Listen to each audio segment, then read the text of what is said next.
Hey, welcome back to Score on Business. Make sure to check out scorenashville.org. Our next guest is a returning veteran, James Crater.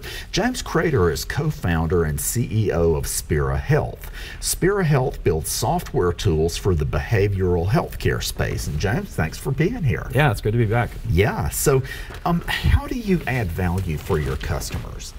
Sure, so most of our providers have a residential style treatment model where you'll go to treatment for around a month or so, and then you kind of go off into the world again. Like the traditional 28-day. Correct, yes. And they offer other levels, but that's very much still a big part of it. And so when you leave as a patient, there's a lot of reasons that I as a provider want to stay connected to you. Oh yeah. So I put those into kind of three main buckets of benefits. So the first is the clinical. So obviously if I stay in touch with someone and am able to continue to offer them support even after they leave, naturally they're going to have a much better chance of actually being successful in their recovery. The second is what I call the research bucket. So this is a big deal in all of healthcare, but it's something that's hitting behavioral health a lot more now too, is this need to collect outcomes data. So accreditation agencies, insurers, other payers, et cetera, they want you to be able to show I give great care and I can prove it with the outcomes. So staying connected is very difficult with people that have already left, but you need to stay connected if you want to get their data on how they're doing even after they've left for up to a year. And then finally is the marketing piece. So if I have a good experience in treatment, or I see that you care enough to invest in a platform like ours where you're going to follow how I'm doing and keep track and offer support even later, then naturally I'm going to have a better experience, and I'm going to be much more likely to refer friends and family when if they need help in the future. So right, and if people are in recovery, then they're going to have friends in recovery most likely. Yeah, I mean it's like its own community, the recovery community, and very often your friends will become almost exclusively other people that are in recovery. It makes a lot of sense, I think. Yeah. So millennials have become a critical part of the workforce, James.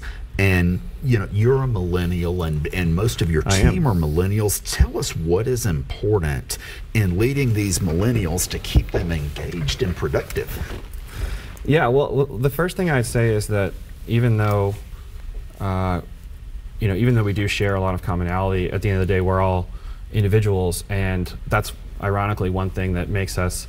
That's one common thread about us, is that we're all very individualistic. So the first thing I would say is that you'd have to talk to each person kind of individually, and I think a lot of people would appreciate just being asked, like, what would make you more productive and engaging. With that said, even though everyone is different, now I'm going to make some generalizations about millennials anyway. So basically what I would say is that studies have shown that we are a lot more entrepreneurial in general.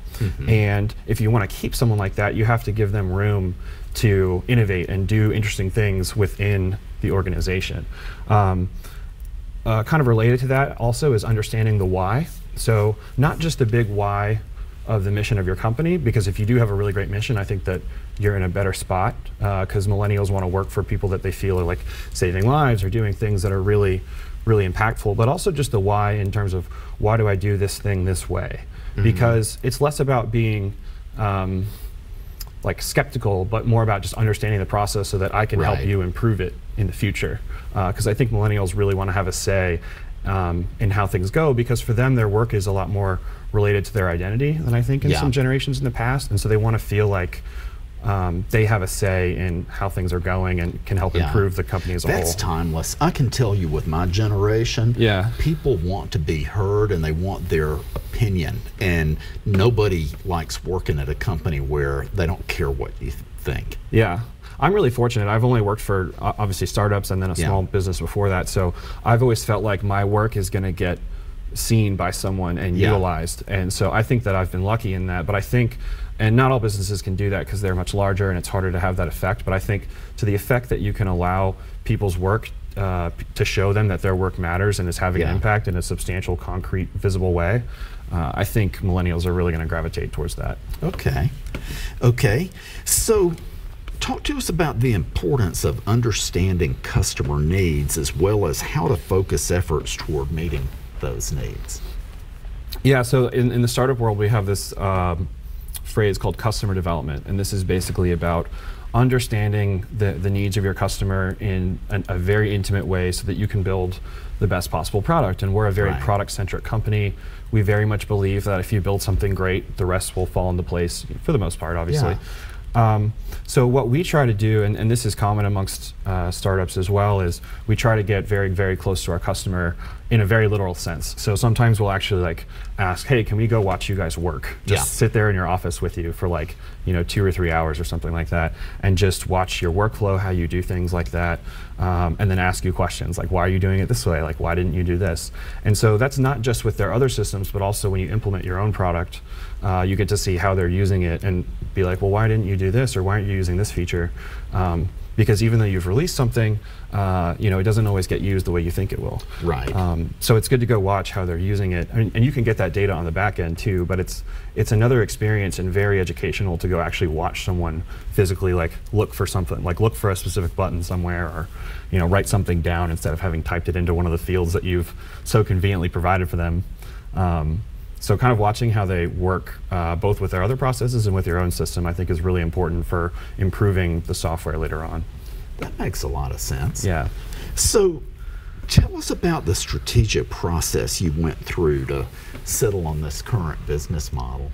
So I think that this is a little less traditional than the way most people start businesses. I think most people, they see a problem, or they see a very specific, like, I wanted to do X and I couldn't do it, but that seems weird, I should be able to do this, or it should be much easier. Yeah. For my co-founder and I, we had always really wanted to do something in the general behavioral health space. It had always been something that was fascinating for us because it affects us personally, it affects our families, it affects a lot of people, and it's something that we really wanted to help with. So what we did was, we just decided we would start a company in this general space, but we didn't really know what we wanted to do yet. Right. So we spent the first 15 to 18 months or so actually just interviewing people, just randomly calling up random people saying, hey, you work in this space, we'd love to just talk to you about your job. And for most people that never happens, and so most people are like very happy to go talk to you. So we did everything from therapists to actual patients, people that work for insurance companies. We just kind of surveyed the market to try to figure out where are the problems, what are the ones that we're interested in and can actually help with, and then which are the ones that could also be a sustainable business. So we spent quite a long time doing that. And by the sustainable business, where is there enough problem that's not being addressed that you could address or need? Right. Yeah. Yeah, so half of it was where is there an opportunity, and the other half was what are we interested in too. Because the two kind of factors that we were really, really excited about was what can we do with data. My co-founder has a really cool data science background and did some really interesting projects back in school, and so we're like, well, if this is the power that data can give us, maybe we can use it to save lives. And the other fact was this more continuous thread of treatment. So, especially when let's say you're going to therapy once every week or once every 2 weeks, that's not really enough to give you a full immersive treatment experience. We wanted something that could be kind of a thread that helps you put the whole thing together and really get more out of your treatment experience. Right. So we started with those two trends, and then we looked like, where can we potentially apply those things? Well, it makes perfect sense to me that after someone goes for whatever program, the 28-day or the whatever, the engagement when they go back home, that's when the rubber meets the road.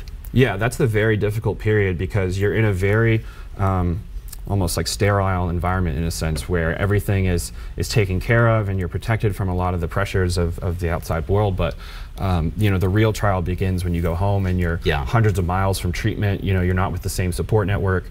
So that was kind of the thing that we noticed was relapse was happening at a really high rate just when people just got out. And so we wanted to be able to help you transition in kind of a more smooth manner. Okay, so when you did your research, you identified that. Correct, yeah. So there were a few things we found, various problems that we felt we could solve, but the big one that we had seen both from our families and just from some of the interviews we had done is that it's really difficult to just pick up where life left off again. Right. And so we wanted to do everything we could to make it as likely as possible that people would be successful in maintaining Awesome. recovery and just living a healthy life. Well, James, thanks so much for being here. It's great to have you back. And Yeah, it's great to be back. ladies and gentlemen, we'll see you next week. Bye now. Okay.